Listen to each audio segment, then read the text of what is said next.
Welcome to The Explainer. I am absolutely pumped to have you here today because we are breaking down one of the most nail-biting, pulse-pounding fixtures in recent football history. We're throwing it back to the 2019 FIFA Women's World Cup, specifically that insane round of 16 knockout match between Norway and Australia. I mean, this game literally had everything. We're talking early missed chances, clinical strikes, an unbelievable equalizer, a red card, heart-stopping woodwork drama, and of course, a penalty shootout. So let's just dive right into this and see exactly how this tactical drama unfolded on the world's biggest stage. So what actually happens when two heavyweights clash in a do-or-die World Cup knockout match? Well, the answer is pretty simple. The margins for error virtually disappear. In tournament football, you are walking an absolute tightrope. A single millimeter, a split-second hesitation, or just one heavy touch can literally send your team packing. And we are about to explore a match where those razor-thin margins were tested to their absolute limit over the course of an agonizing 120 minutes. Now, to really understand the narrative of this match, you first have to understand the expectations going into it. Coming into this fixture, Australian star striker Sam Kerr was carrying the weight of an entire nation on her shoulders.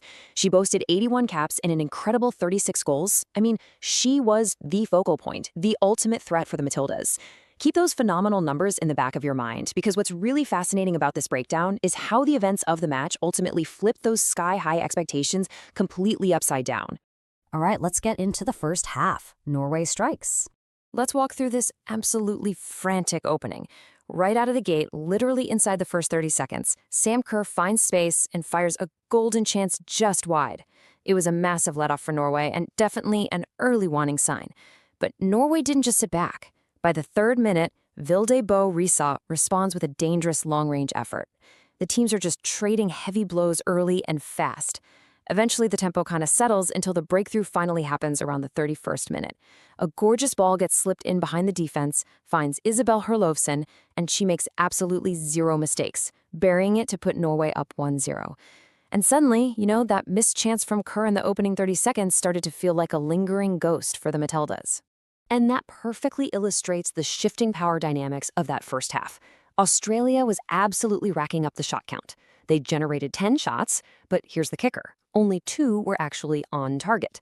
They were knocking on the door, but just couldn't force it open. Now, compare that with Norway. They exhibited ruthless clinical execution. Herlovsen didn't need 10 shots, right? She just needed that one clear chance to totally change the complexion of the game.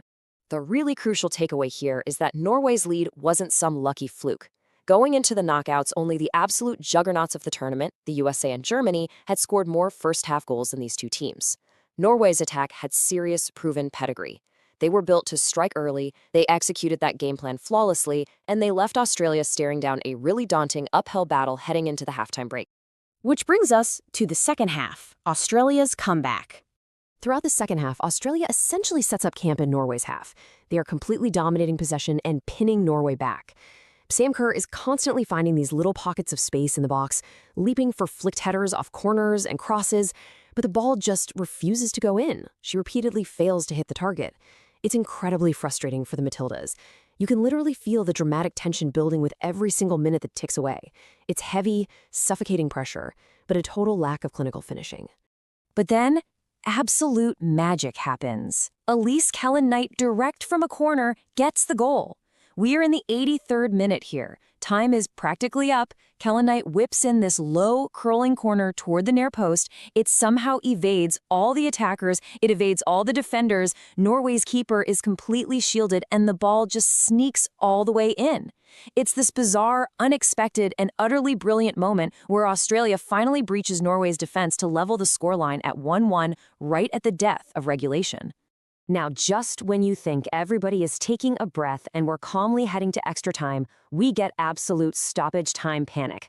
Norway bursts forward. Caroline Graham-Hansen lines up a shot. She completely beats the Australian goalkeeper Lydia Williams. The ball smashes the inside of the post and agonizingly bounces all the way across the goal line, but somehow stays out. It was a total heart-and-mouth moment. Norway was mere inches, honestly, centimeters away from ending the game right then and there. So, we head into extra time, chaos reigns. In that chaotic extra 30 minutes, things just went completely off the rails. We saw a straight red card for Alana Kennedy. We saw Vilde Biarritz launch a rocket from distance that slammed straight into the crossbar. There were multiple desperate, panic-inducing goal-mouth scrambles, and Australian keeper Lydia Williams was forced to make absolutely crucial fingertip saves just to keep her team breathing. It was 30 minutes of breathless end-to-end survival mode. Now, the undeniable turning point of extra time was that red card. A straight red card, as you know, means immediate expulsion from the game. Alana Kennedy got tangled up with Norway's Utland as the last defender, pulled her down, and the referee didn't hesitate for a second. This caused a massive tactical shift. Suddenly, Australia went from hunting for a winning goal to desperately clinging on for their tournament lives, playing a player down and just praying to survive until the penalty shootout. And man, they barely survived. Just think about how perilously close Norway was to finishing this before penalties. Graham Hansen's stoppage time shot hits the inside of the post. Bo Reese's extra time shot rattles the top of the crossbar. Australia wasn't just relying on their goalkeeper. They were being actively rescued by the woodwork. You really get a sense of the sheer luck and the microscopic margins that kept the Matildas alive in this match. Which finally brings us to the shootout, heartbreak, and victory. We arrive at the ultimate decider. The whistle blows on extra time, and the pace just completely slows down to a suffocating sudden death crawl. Let's walk step by step through this devastating sequence. Step 1 sets the tone instantly. Sam Kerr steps up, and she misses completely wide. Step 2, Norway's Graham Hansen calmly scores, sending the keeper the wrong way. Step 3, the pressure is entirely squarely on Australia now, and their second penalty is brilliantly saved by the Norwegian keeper. And finally, Step 4, Norway's Ingrid Siersted Engine steps up, side-foots it right into the bottom corner and slots home the winner. This shootout perfectly, and honestly almost cruelly, encapsulated the core themes of the entire match. So first blood goes to Norway, after star striker Sam Kerr sends her penalty wide. And wow, this brings the story completely full circle, doesn't it? If you remember back to the very first phase of our timeline, it was Sam Kerr missing that golden opportunity in the opening 30 seconds. And here, at the absolute climax of the shootout, the pressure of the occasion strikes again. It just highlights how unbelievably unforgiving this sport can be, even to its absolute greatest stars.